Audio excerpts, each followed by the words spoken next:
You wouldn't need to open the door to see what I've done to your lovely wife and child.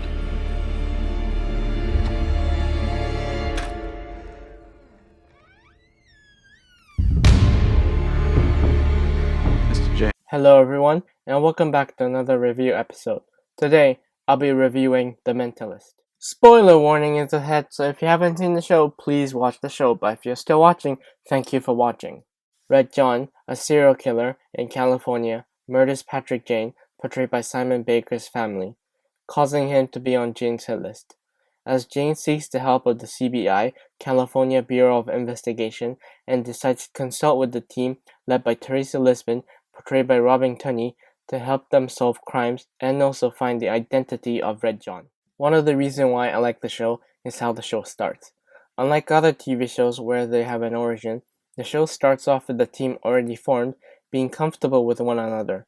In doing so, this allows the show to tell the story of how Patrick joined the CBI in future episodes, allowing the viewers to speculate until the time comes. Top seasons. Number 7, Season 1. As Jane hunts for Red John with the help of the CBI, he also helps them solve other cases that Lisbon's team is assigned. As the season explores why Jane is after Red John, his methods during his cases is also revealed. As he causes trouble for the team, but in the end solves cases with Lisbon and her team, they are nowhere close to Red John's identity. Number 6, Season 7. After Jane confesses his love for Lisbon, their relationship blossoms, with each of them starting to get to know one another better than when they were friends. A new agent, Michelle Vega, portrayed by Josie Lauren, joins Abbott, portrayed by Rockman Dunbar's team, and starts solving cases. As Vega is killed in the third last episode, the show explores how that affects the team, mainly Jane, while solving a serial killer known as Lazarus and having Jane and Lisbon's wedding. Number 5, Season 2. After Lisbon's team is removed from the Red John cases, Jane starts to question whether he should stay and consult with the CBI or not. As Red John's associate attack the CBI headquarters, they gain access to the case, but with a huge consequence that puts the people Jane cares about at risk. Number 4, Season 4. After Jane shoots a supposed Red John, he is arrested, but as he clears his name in the name of the law, he and Lisbon pretend that Red John is dead. As Jane treads carefully on his next steps, he starts drawing unwanted attention from the FBI, causing him to fake a breakdown. With this, he meets Lori Martin, portrayed by Emmanuel Chirqui, a top lieutenant within Red John's organization, allowing Jane to get a step ahead of Red John, or maybe not. Number 3, Season 5. After learning Jane has shaken Red John once in his life, he starts to compile a list of suspects. Bob Kirkland, portrayed by Karen Coughlin, is introduced in the season, a Homeland Security agent who seems to be after Red John as much as Jane is. This leads Jane to take precautions on his list to make sure Kirkland doesn't get to it. Meanwhile, the team investigate a greedy billionaire called Tommy Volker, portrayed by Henry Ian Cusick. This in turn leads to the reveal that one of the CBI agents is a mole. As Jane assists in capturing Tommy Volker and the mole, Red John starts to strike Jane's favorite memories. In the end, Red John reveals to Jane the 6th final suspect of Red John, leading to the next season to be the endgame of Red John. Number 2, Season 3. As Jane desperately tries to find Christina Fry, portrayed by Leslie Hope, from Red John, a new director is assigned to the CBI.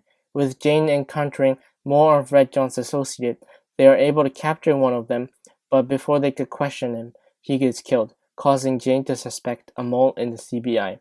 As the mole frames Madeline, portrayed by Anjuni Ellis, Jane becomes desperate to find the mole, and in the end, Jane encounters a man who claims to be Red John. Number 1, Season 6.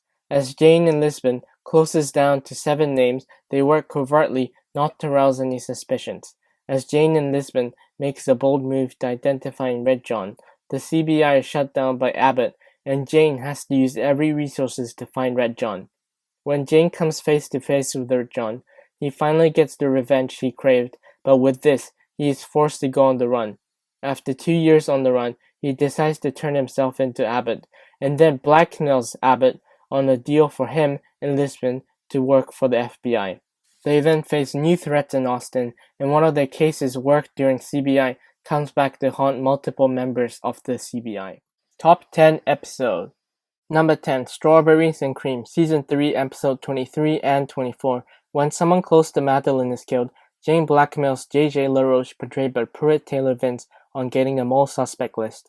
With this, the team sets up a sting, which reveals that Gail Bertram, portrayed by Michael Gaston, might be Red John. As the team eases up on the rest of the suspect, Craig, portrayed by Eric Winter, surprises the team when it is revealed that he is the actual mole, not Bertram. This puts Jane in an awkward position with Bertram, and in the end, he meets and shoots a man claiming to be Red John. Number 9. Red John's Footsteps, Season 1, Episode 23. When Red John strikes again, but with a different MO, the team investigates the murder and kidnapping. As the team questions why Red John decides to kidnap one of the victims, they meet Rosalind Harker, portrayed by Alyssa Witt, who claims to be Red John's lover. When the team finds the kidnapped victim with Rosalind's help, they realize Red John has friends across California that are helping him. Number 8. Red Moon, Season 3, Episode 9.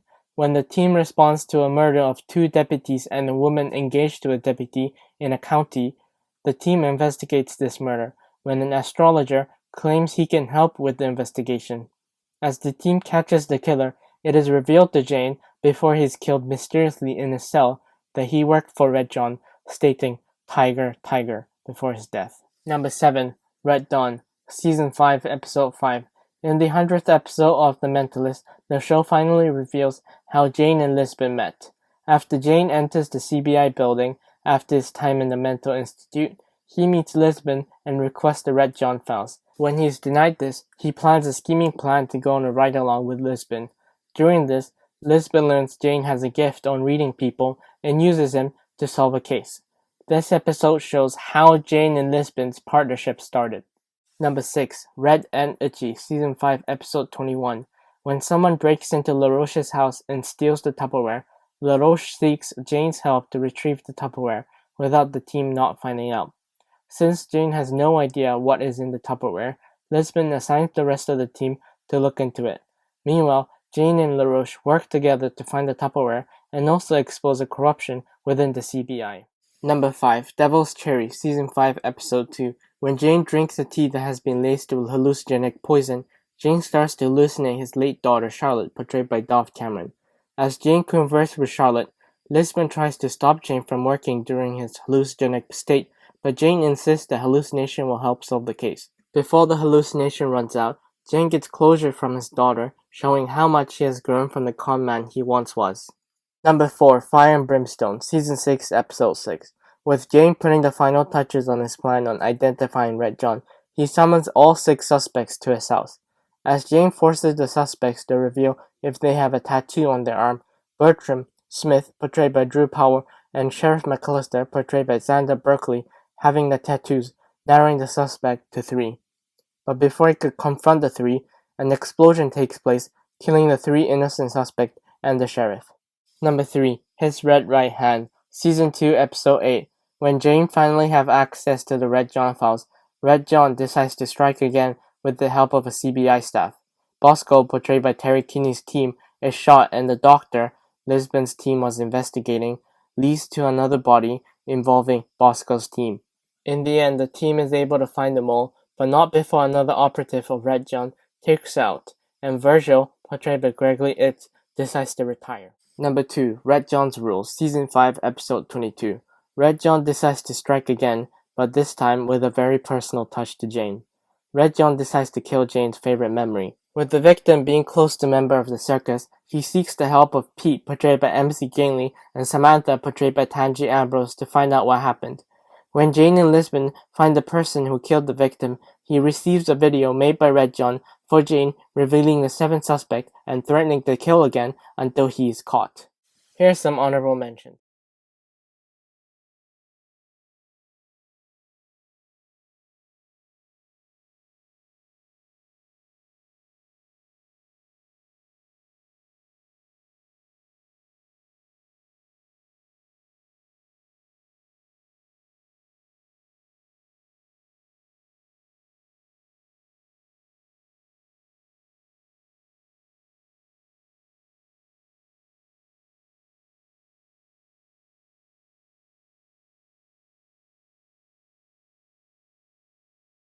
Number 1. Red John, Season 6, Episode 8.